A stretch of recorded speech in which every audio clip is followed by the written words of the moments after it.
Welcome, Dr. James Beckett, Sports Card Insights. This is a little different episode. It's not the end of the story, it's the beginning of the story. It's kind of what I'm learning so far on my eBay journey. And even though I've sold singles on eBay through ComC for many years and actually done pretty well, eBay is a huge marketplace. But now I figured it's time for me to sell some of my thematic groups of cards, stuff that doesn't go on ComC, and that starting out with players, but could also include sets and other kinds of themes where I could put up a group and get some action on it, either buy it now or auction, whatever the case may be. So first, thanks sponsors, Upper Deck, Topps, and Panini, Heritage Auctions, Huggins and Scott Auctions, Mike Stadium Sports Cards, Burbank Sports Cards, ComC.com, and then Beckett Media, Beckett Grading, Beckett Authentication. So eBay, I knew before I got started, because I bought stuff on eBay, not that much, but I'd never really sold. But I bought, and I knew that eBay, basically, they prefer auctions, and they love for you to boost or promote the auctions that you have. I knew that. I knew they preferred for you to have, as a seller, to have free shipping and that you need to be timely in your shipping. I know they prefer that you be a power seller or get a store and really lock in with them. They like lots of positive feedback, and certainly the bidders or the buyers do too. They appreciate specificity, that you're describing the lots really well in words and in your title, but also with lots of pictures. So what am I doing? I'm doing almost none of that. I'm doing some of that, but very little, because I'm doing fixed price right now. I'm not doing any boosting or special promoting. I'm just trying to see what's going to sell. I'm not doing free shipping. I'm charging shipping basically at cost. And I am shipping quickly because I've got the lots ready to go pre-made. I don't have a store at this point. I've got very little feedback. I don't have any negative feedback, but I don't have very much feedback at all. So the feedback is increasing slowly. My descriptions are pretty understated. I don't want to overpromise. I just want people to think, hey, that sounds interesting. It's not that much money. And then I'm not spending a lot of time taking a bunch of pictures, which again, the more pictures you have, I think the better, the more they like that. But it just takes a lot of time to take a lot of pictures. So I'm sometimes just having one representative picture, and I've got to say these are the cards or these are examples of cards.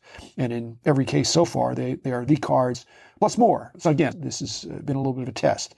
And so one of the first decisions I made is, am I going to count the cards? If I'm going to sell a group of, and I'll use Jose Canseco as an example for Tanner Jones' sake, but if I were going to sell a bunch of Jose Canseco cards, do I want to just say, am I going to count, I've got 100 cards here? Maybe is it exactly 100? I'd have to count them.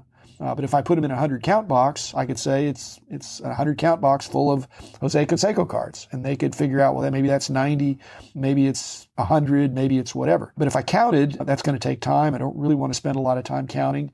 And even if I do count, if I say it's 100 cards, maybe I really ought to make it 105 or 110 just to make sure they're happy. Then you're really selling them 110 cards. And then if they don't like 10 of them, they got 10 for free. But I decided not to count. I'm just going to fill up the box. So I'm going to say it's a 100 count box or 200 count box or whatever, and it's full. So it's probably a little bit less than that in terms of cards based on the thickness of the newer cards. And I decided to go fixed price, which has turned into a Dutch auction, apparently, because when I put my price out there, turns out I don't get any offers. And so I lower the price, and eBay makes suggestions for lowering the prices systematically. It takes a little bit longer than I thought, but there's ways to automate that a little bit. And that's been a learning experience, but I want to know what the price is where things sell. But regardless of what I do, it just seems like normally want a deal, and they're typically going to make an offer. And that's what I've seen here in this first 6 weeks or so. In fact, if they buy immediately without making an offer and no questions, perhaps I priced the lot too low. But my expectations, I'm a price guide guy, which is not where you need to look. These are cards, a lot of base cards, some inserts, and these are the cards I'm not sending to ComC. So I think I have reasonable expectations. Some of the cards that I'm putting in this lot of, say, 100 Jose Cansecos came from a dollar box purchase. It turned out to be a poor choice in retrospect. If you're pulling out an insert and you think this looks interesting, that's probably going to be good, and you find out, no, it's really not that good, I'll throw it in the box of the Jose Cansecos that are going to go to eBay. But don't feel sorry for me because they weren't all coming from dollar boxes. Some of them were from these larger lots that I've purchased. Lately, I've been purchasing some bigger lots of thousands of cards at a show. Estate sales, pre-COVID, I'd picked up a few collections. And then Huggins and Scott has been my go-to auction house for some of these big conglomerate lots that seem interesting. And Rich knows I go through the catalog, and he can see now which ones I might be interested in that have variety, and just it's been fun. But there I'm in at cents a card, not dollars per card. I'm not hurting on that, but I've preached, I think, about the sunk cost fallacy, that once you've spent the money and you bought it, what you're in it for is not as relevant as what you can get for it now. And if I'm selling these cards for an average of a nickel, dime, or a quarter, really, I'm losing money on anything I bought out of a dollar box. And if you consider the sorting time, and even though I enjoy sorting, there still is some implicit cost in that. So if you're selling groups of cards, even if they have book value of 50 cents to a dollar or even more, but you're only selling for a nickel, a dime, are you losing money? Well, you're getting money. You may be losing money in a sense, but your choice is to hold on to the cards or to sell them at the best price you can get. And I'd probably hold on to them if I thought they were going to go up in value. But these are not cards that are going to be high demand. They're not bad cards. They're not great cards.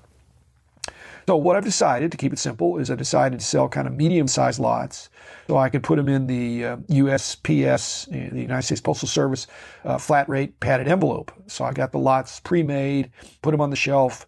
They're ready to go. If somebody buys it, then I just got to print the label, and I'm printing the label through eBay. They give you a slight discount on the postage, but they're also taking a cut of the shipping.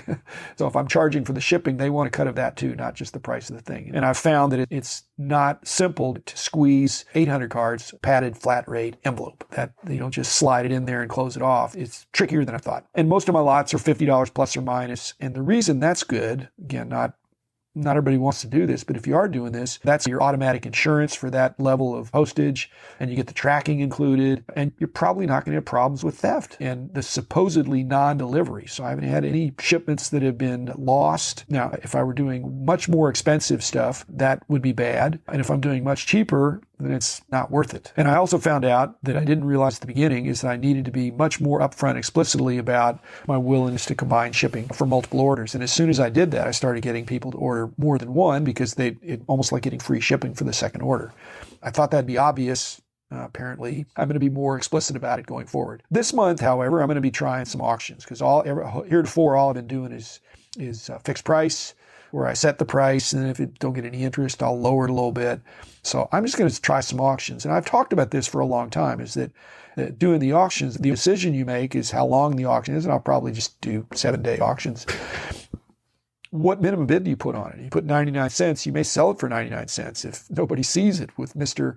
Low Feedback here. So I don't want to put too high of an auction minimum bid and get no bids, a waste and kind of embarrassing, but I don't want to make it too cheap either. So I'm going to be experimenting with that. I'll report as I go, as I learn. I don't know if you do it for the lowest you're willing to sell something for. That may still be too high to get people into it. Okay, lastly, I've mentioned many times my 1% rule, that I'm trying to sell 1% a month, and I am actually doing that on ComC. I've got a lot of stuff out there, and it seems 1% of what's there sells every month, and that's really cool. So that's happening, and that's hands-free, and I appreciate a ComC holding. Now, I have to do the work of pricing it and all that, but my 1% rule, so far, I'm only working it with ComC. I'm going to try to work that with these eBay lots. So of the lots that I have, and I have hundreds of these lots because there's lots of players out there. So I could see this happening on eBay. And it seems like I did more than 1% obviously of what I put out there the first month. And so I think that's going to work. And I'm looking forward to that. Again, when it gets boring or frustrating, I'll quit doing it. But right now I'm still learning. And I think I can apply that same 1% strategy to some of the memorabilia I have. It's a little bit more common. I got lots of publications that take up a lot of room. Some of these, not vintage sets, but the non-vintage sets from the last few decades, and obviously not stuff from the 50s. And miscellaneous, the stuff that takes up space and has enough value that I'm just not going to give it away. But it's not good enough to give it to Heritage Auctions or Huggins and Scott. But I need to harvest it, and I'm going to try eBay. I'll let you know how that works. I'm going to try things as I go. But this does not mean I'm doing a 1% strategy of selling 1% a month for everything, because there's certain collections I have that I really believe should be kept intact. And one of those might be my card wall. I don't want to sell 1% of my card wall. And I'm going to delete stuff from the card wall and then I can sell it. But I think I'm going to keep some of these things intact. But my 1% strategy will not be applied to, I think, my minor league set collection. I've got a really strong and probably world-class baseball minor league set collection. somebody may want that in totality. I'm not sure how to transact that, but I don't want to piecemeal it out. Same thing, I've got a huge collection of hockey junior sets, not even minor league, but the juniors, but also minor leagues too. So I think I'll keep that intact. Football, college sets, same thing. I've got an awful lot of those. It's pretty complete for the years I did.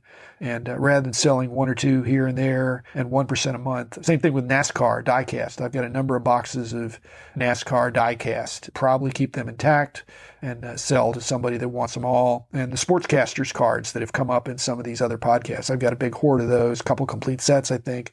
I don't want to just pull out the Gretzky, get it graded, and sell it. Yeah, so 1% rule, not for everything. Certainly not for my high-end stuff that's going to be third-party auctioned. And I don't have that locked in of where it's going to go, but I certainly want to give an edge to Heritage and Huggins and Scott, who've been my podcast sponsors. But I don't really want to reduce the good stuff that I really enjoy. So either when I'm gone or when the end is near, not to get into too many of these mortality things, but I'd love for that stuff to get into the hands of somebody that would really enjoy it. But that's me right now. As I say, the Jose Canseco stuff, it's easy to remember that. Is that my Jose Canseco cards, I've got a number of good ones. I know who would want that, but I'd want it to go to some of the people that would really appreciate it and not just sell it as one big group that goes to a dealer that then gets parceled out and a bunch of middlemen. I'd like to get it into the hands of the person that really appreciates it. So thanks, everybody, and I will keep you posted on my eBay experience. It's been enough of a learning to put up with the drudgery, although I found out there's some shortcuts of how you can get these things mailed more efficiently and all that. So it's been a learning experience. I love to learn, and I love this hobby. So thanks, everybody. See you tomorrow.